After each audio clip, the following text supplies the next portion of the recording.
In this rifle build story, we're going to take a look at the Wuchs Cobra precision rifle stock, and we're going to put that together with a Tikka T3X. This is going to be awesome.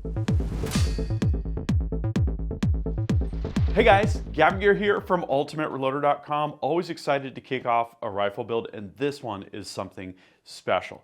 Y'all have asked for Tikka T3X and Tikka T3 content in general, and I thought, what a great opportunity. Talked to Wuchs, found out about their Cobra stock. It's one that we have not used yet, and it's their first thumb hole design.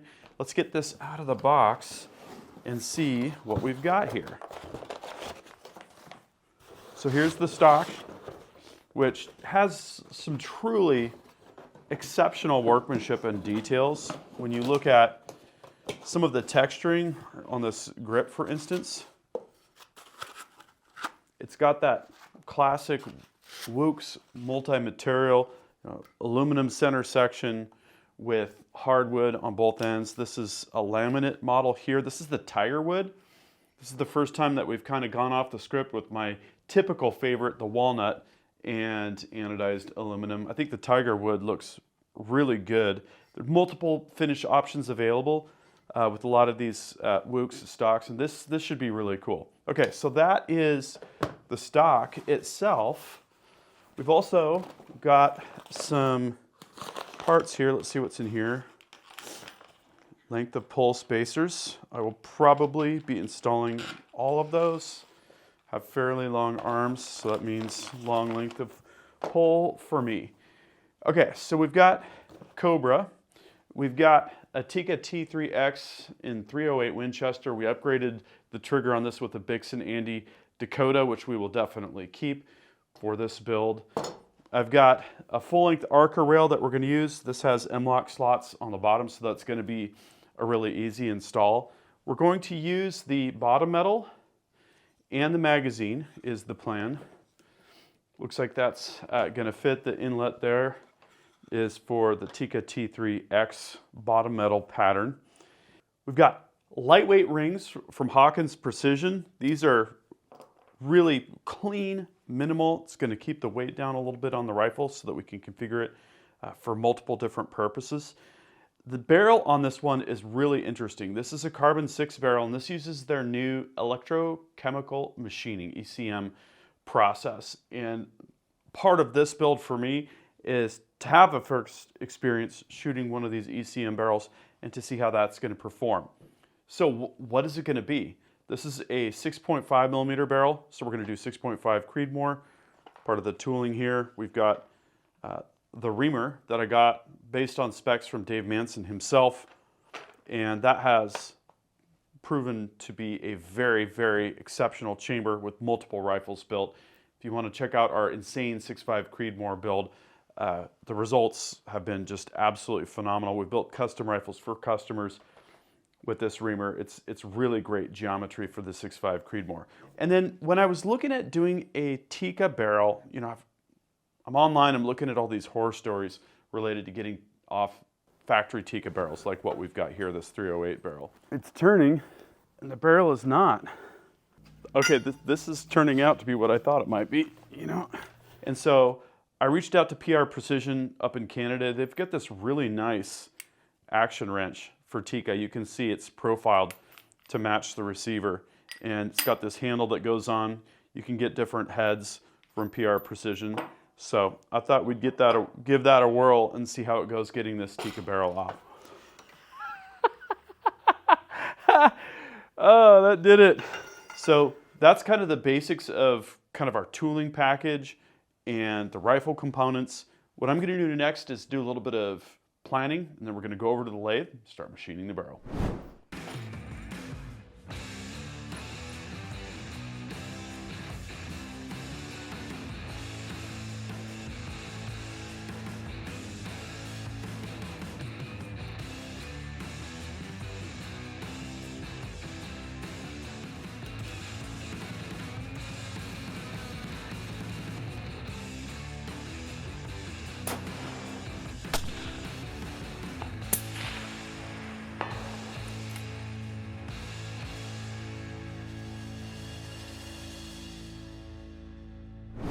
Okay guys, so I'm back. The rifle is done. It's amazing. Lots to talk about. Before I could go to the lathe, I had to do what every Tikka gunsmith dreads at times, and that's remove the factory barrel, right? I already talked about the PR Precision action wrench, which is profiled for the Tikka T3 and T3X receivers, and that worked great. But let me tell you, I put an extension about that long on this guy, and it was a lot of torque.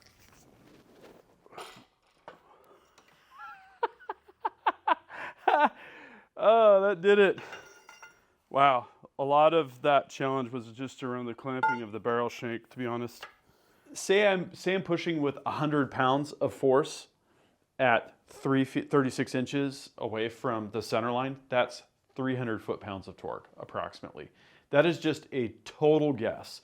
But the PR Precision action wrench withstood the test, and the Short Action Customs barrel vise did a great job. I had to wrap a bunch of drywall tape around the barrel shank, which is, there's not a lot to grab on here. As you can see, that the straight section is less than a ½ inch long, and then it's got this big taper. So I just wadded the paper up. I torqued the barrel wrench down. You know, it's a 1.120 inch barrel shank, right? So usually 1.2 and 1.25 are the ones I'm using. So, you know, I had to put on the 1.2, wad it up, torque it down. And finally, after a couple retorquings of things to make sure that the barrel was secure and everything was tightened down, it finally cracked. And that was a bit of a relief. So again, the PR Precision wrench did really well. Got the barrel off and then was able to take some measurements. And this is where there's a bit of ambiguity. Well, actually, there's a lot of ambiguity and a bit of controversy and disagreement online about what this spec is for the barrel tenon. A lot of people said it's 1.6 millimeter thread pitch, the equivalent of threads per inch, but in metric, right, between thread peaks, and that it's 25 millimeters diameter. Well, it turns out the diameter is over 25 millimeters, right? And when I measured it, it was 0.9935, which is exactly what you would turn a tenon to for 1 inch threads. And it turns out it's 1 inch by 16 threads per inch. I did a bunch of detailed analysis. I took measurements of the action, and I put together what does not exist on the internet. And this is going to be in the article. Click on that first link in the video description. This is my Ultimate Reloader sort of preliminary tenon print official for the T3X. And this is just based on this factory action and the takeoff barrel, which is the factory 308 barrel. So that was a really good thing to get defined because, like I said, a lot of people just have numbers floating around in the Accurate Shooters forum, and I couldn't find a good picture, right? This kind of documentation, a picture is worth 1,000 words, because when you go to do a gunsmithing job, you don't want to be fiddling around. You might want to take one depth measurement from the receiver face to the bolt face, right?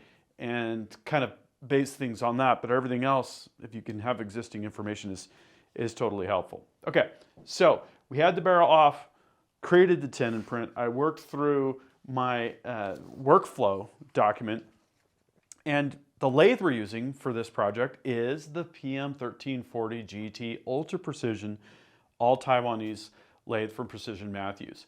I have done 2 previous stories. One was the delivery, uncrating, and setup, and kind of first chips with the lathe. That's a great overview. It's got an overview of all the knobs, all of the levers, everything that you're going to kind of need to know about the lathe if you're thinking about buying one. And it's a great value in that sort of ultra precision Taiwanese lineup. It's a good baseline lathe. If you don't want to take the step up to like the 1440 GT or the 1440 HVT2, which are also great models from Precision Matthews, but take up a little bit more space and are at a higher price point. So, this is the Carbon 6 ECM blank, 24 inches finished length, and really great barrel. As I was dialing it in on the lathe, I saw how consistent the rifling was and the dimensions, and you can usually tell If you dial in the barrel initially, dialing the OD of the shank true, and then you get inside and you're looking at the lands and the grooves, if those two different dialings agree with each other, then you know that you're in good shape. But if you have a big difference between the two, then it means that the drilling was not done on center. So I got things dialed in.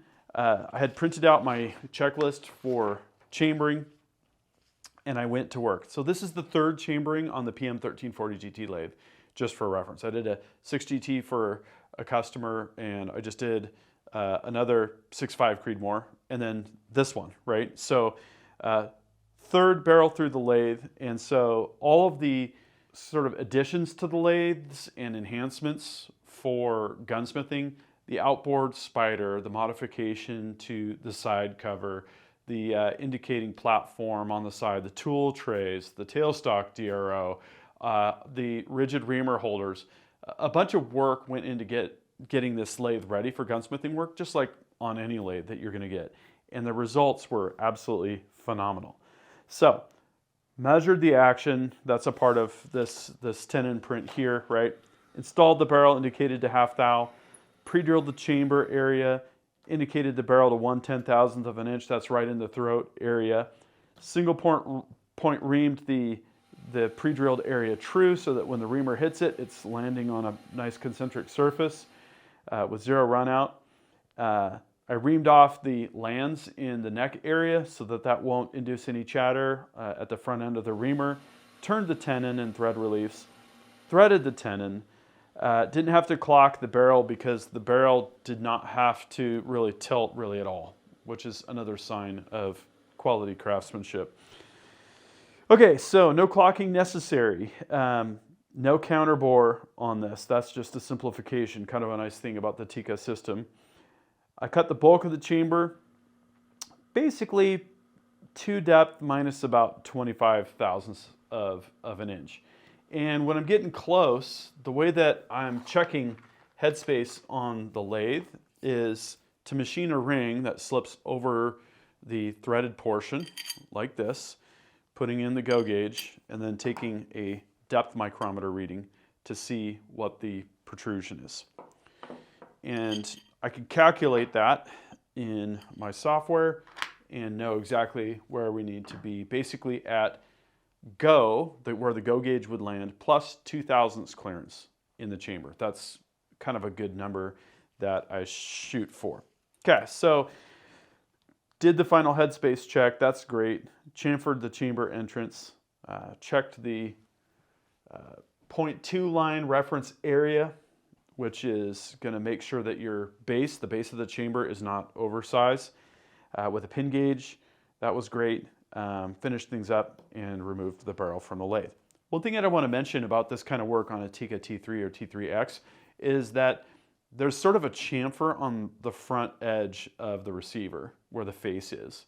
And some guys will do sort of profiling. I did kind of a chamfer so that the two chamfers meet, but you could also turn down a straight section and then come off with a chamfer to in this case 1.2, or if you're at 1.25, whatever it is, to kind of give a little bit of a blending effect, right? Obviously it's more of a visual thing and less of a functional thing, but that's something that you're going to want to think about. Everything went together really good.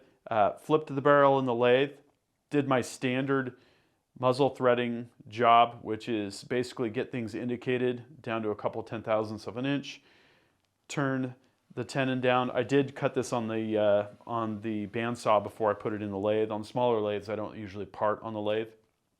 On the 1660, I can part anything, doesn't matter, but the smaller lathes are a little bit dicier to do parting on, so I'll typically just use a bandsaw.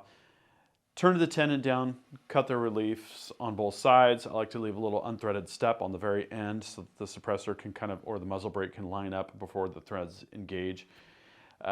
Threaded it 5/8 24, and then did my recessed crown, transitioned into the rifling, did a little chamfering there. Absolutely perfect, 0.595 thread pitch.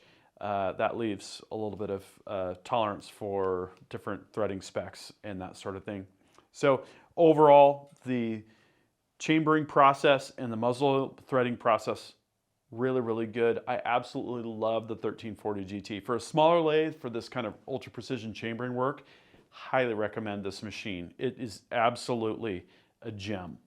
It's not as rigid, it's not as heavy as the heavier machines, but when I checked run out in the chamber as I was chambering, you know, I've got multiple passes that I'm doing, it was 0 each time. And that just is a positive on the process and a positive on, you know, the lathe doing its job, which is awesome. So then it's time to torque the receiver down to the barrel. The barrel goes back into the barrel vise. I used an internal wrench because I'm only torquing to 75 foot-pounds, short action customs modular. We could definitely use PR precision, just a little bit faster when you can to use an internal wrench. Torque that down, checked headspace again. Everything landed perfect, which is great. Okay, so at this point, we're ready to install the barrel to action in the Wuchs Cobra.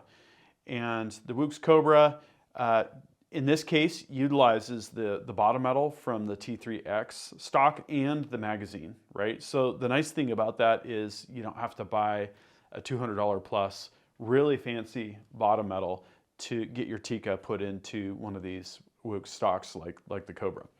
That all went real smooth. I installed a full-length Arca rail because I was planning to shoot it from the bench rest and from a tripod, and used the M-LOK slots on the bottom of the Cobra fore end. I did a retorquing on the fore end screw that holds it into the center stock section because I had a bit of wobble. That pretty much took care of that. And also 3D printed a cover for the Picatinny rail because we're not using a rear monopod or anything like that. Okay, so at this point we were ready to pick an optic. Theos, we've got the 6-36 by 56. We've had this multiple times on the channel. We have an in-depth tested story where we put it on our optics test rig. This is one of my absolute favorites, and so it was an easy pick for this rifle. I did have to put on a Picatinny rail because the Hawkins Precision integral ring mounts that I had were not tall enough. They were low. And with a 50mm objective and a fatter barrel out here, there just wasn't enough clearance. So I put on a Warn 0 MOA rail. It was all they had locally here. Otherwise, I would have gone 20 and that kind of thing. And then in terms of muzzle device, I put on the Hellfire adapter and started with the Hellfire muzzle brake. At this point, it's time to rake it in. So it didn't take long to get things on paper, and I'm working at 100 yards, breaking in the barrel. And one of the great things about 6.5 Creedmoor is I've got a lot of ammo on hand. Ammo that we've loaded for PRS matches, factory ammo, a good variety of different projectiles and weights. And that's what I love about 6.5 Creedmoor is, at least here at Ultimate Reloader, it's kind of like our standard long-range shooting cartridge. And so I started with the Hellfire brake from the bench rest, and initially I wasn't really liking what I was seeing. MOA plus, we were using the Berger 140 factory ammo, 147 ELDM PRS load, 135 A-tip load, the one that we loaded for the Samson, the one with the gold barrel that we did. Just not super excited. So I'm sitting there and I'm thinking, you know what? I wonder if just this barrel doesn't like the tune with the Hellfire brake. So I spun that off and spun on the Maverick suppressor. And this is when things changed. This is when things changed fundamentally, right? Okay, now we're talking. We've got 135 A-tip, shot really, really good. The second group that I shot, Berger 140 factory, wasn't quite as good in this case. Probably not a good tune for that specific lot of ammo. But check this out. So this is our 147 ELDM load, which is with 42.5 grains of Hodgdon H4350. The first 3-shot group, I think that's .280, and the 5-shot group down here went into .458, so sub half MOA. Totally loving that. So it turns out this rifle And 6.5 Creedmoor with this barrel likes the Maverick suppressor a lot. So I'm just gonna run with it. So before I concluded shooting, I knew I had to take this out at least to about 400 yards or so. So I packed up the rifle and I went up to the Ultimate Reloader cabin where we've got a coyote target out at 375 yards, I think it is. And this is how that went.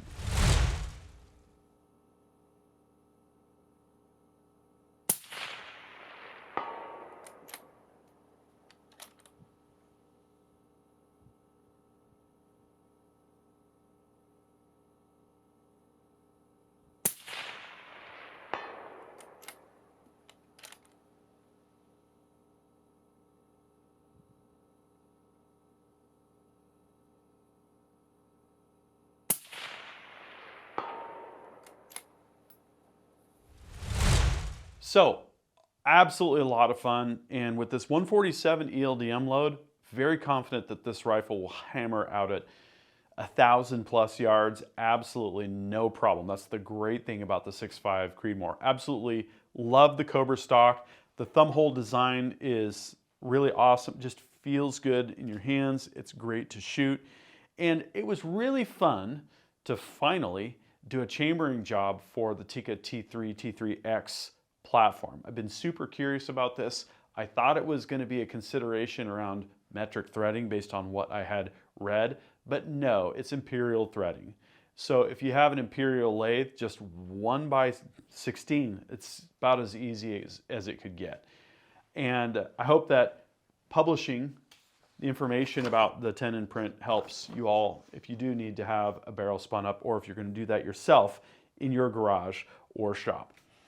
So, Wuchs Cobra, really cool stock. The Tigerwood pattern, I think, is really something different. Like I said, all of our other stocks are kind of the reddish walnut with the aluminum finish in black. And, you know, it's probably my favorite, but I definitely wanted to do something, and we're going to do something even different in the next Wuchs story, which is going to be coming up here shortly. If you're looking at Cobra, it's available for a variety of different inlets, like a lot of them. So even if you've got a Ruger 1022, go to the page, take a look at the inlets and see if they've got something for you.